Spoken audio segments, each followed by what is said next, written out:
Zee 24 तास एक पाऊल पुढे। पोलीस दलात निवड झाल्यानं देशाची सेवा करायला सज्ज असतानाच निवड रद्द झाल्याची चिठ्ठी हातात पडते।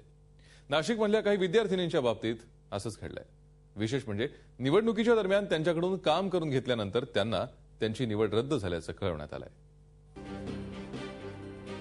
नाशिक शहरातल्या पोलीस आयुक्तालयासाठी डिसेंबरमध्ये पोलीस भरती करण्यात आली होती। त्यामध्ये 130 जणांची निवड करण्यात आली। यामध्ये 94 मुलींचा समावेश होता।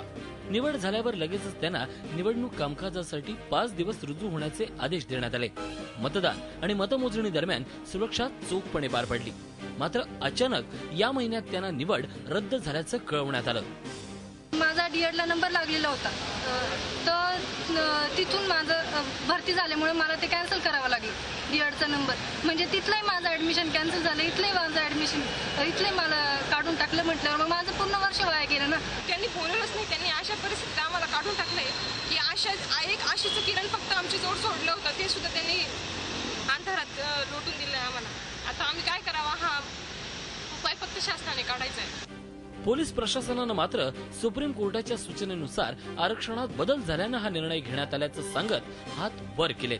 सुप्रीम कोर्टच्या जजमेंट प्रमाणे ते कारवाई करताय, त्याचं काही हे नाही आहे, कमी जास्त नाही आहे। सुप्रीम कोर्टाच्या निकालापूर्वीच भरतीची प्रक्रिया झाली असताना कोर्टाचा नंतरचा निर्णय कसा काय लागू होतो असा प्रश्न निवड झालेल्या मुलींना पडलाय। या संदर्भात त्यांनीही कोर्टाचा दरवाजा ठोठावलाय। त्याचबरोबर प्रसंगी आंदोलनाचा इशाराही दिलाय। झी 24 ताससाठी योगेश खरे, नाशिक। झी 24 तास एक पाऊल पुढे।